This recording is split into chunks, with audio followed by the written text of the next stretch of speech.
अस्सलाम वालेकुम, मैं हूं ज़ुएब जेजा और आप देख रहे हैं मेरा यूट्यूब चैनल। नाज़िया हसन की याद एक बार फिर ताज़ा हो गई। वो कैसे कि जब बॉलीवुड ने नाज़िया हसन का गाना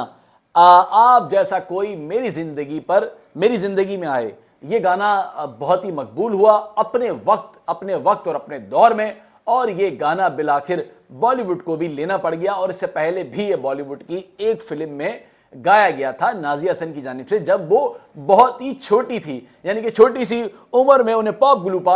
गुलूकार का एजाज़ हासिल हुआ। ना सिर्फ पाकिस्तान, इंडिया, बल्कि पूरे एशिया और पूरे खित्ते में उन्होंने अपनी गायकी से अपनी आवाज़ का जादू जगाकर ये एजाज़ जो है वो हासिल किया बहुत ही छोटी सी उम्र में। अब यही गाना दोबारा जो है वो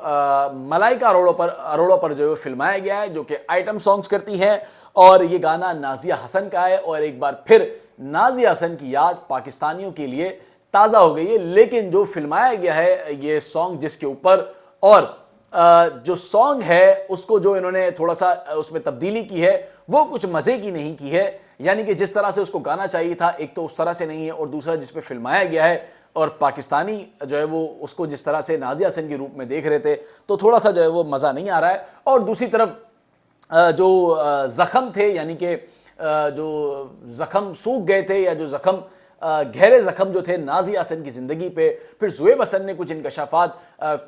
चंद सालों पहले जो किए थे कि नाज़िया हसन को उनके शौहर ने जो है वो जहर देकर जो है वो कत्ल कर दिया था। और उसके बाद उन्होंने एक बयान भी रिकॉर्ड कराया था जहां बैरून मुल्क में, और उन्होंने बताया था कि वो कैंसर की पेशेंट कैसे बनी। यानी कि ज़ुएब हसन ने जो इंटरव्यू दिए हैं उसमें उन्होंने बताया है कि जो उनके शौहर हैं, एक तो 95 में उनकी शादी हुई, फिर 2000 में उनकी तलाक हो गई थी, और 2000 में ही फिर वो इस दुनिया से रुखसत हो गई थी। लेकिन उन्हें कैंसर कैसे हुआ, उन्हें एक जहर दिया गया था, और जहर के इतना ख़तरनाक जहर था कि ऑपरेशन करवाने के बाद वो जहर जो है वो उनके फेफड़ों में फिर भी जो है वो उसकी तशख़ीस हो गई थी, और यही वजह उनकी मौत की बनी। लेकिन उन्होंने मरने से पहले अपने शौहर से, ज़ुएब हसन का ये कहना है कि उन्होंने अपने शौहर से मरने से पहले तलाक जो है वो ले ली थी, और तलाक लेने के बाद उन्होंने एक बयान जो है वो बैरून मुल्क में जो पुलिस की टीम है उनको चंद सफ़ात पर मुबनी ये बयान था जो दिया था, जो अदालत में भी जमा उन्होंने करवाया था, कि उसमें उन्होंने बताया था कि उनकी मौत की वजह उनके शौहर हैं, और उनकी मौत ऐसे नहीं हुई, बल्कि उनकी मौत जो है वो जहर देने से हुई है, और वो हंसता बसता उनका घर था। ज़ुएब हसन का इंटरव्यू में ये भी कहना था कि उनकी फैमिली से एक बहुत बड़ी गलती हुई कि उन्होंने एक ऐसे शख्स से उसकी शादी करवा दी जो प्रॉपर्टी का जो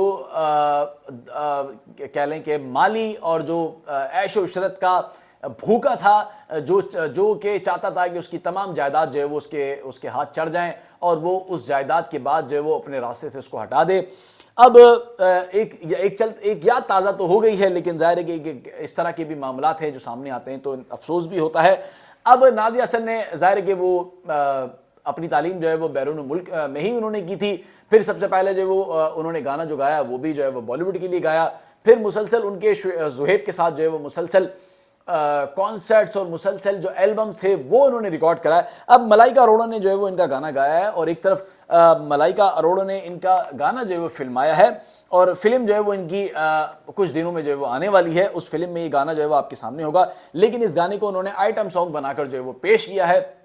जिसमें मलाइका अरोड़ा ने जो है वो इस पर अपना जादू भी जगाया है। मलाइका अरोड़ा आइटम सॉन्ग में इंतहाई मशहूर है, वो आइटम सॉन्ग जो भी करती हैं वो आइटम सॉन्ग जो है वो मशहूर हो जाता है। अब पाकिस्तानियों को इंतज़ार है कि कब ये फिल्म आएगी और कब नाज़िया हसन का गाना वो एक नए अंदाज में सुनेंगे, और साथ साथ उनको अफसोस भी है जो ज़ुएब हसन ने जो इनके शफात किए थे नाज़िया हसन के हवाले से, लेकिन उस मामले में क्या तहकीकात हुई, मामला कहाँ तक पहुँचा, इसकी भी आइंदा आने वाले दिनों में तय लगाएंगे।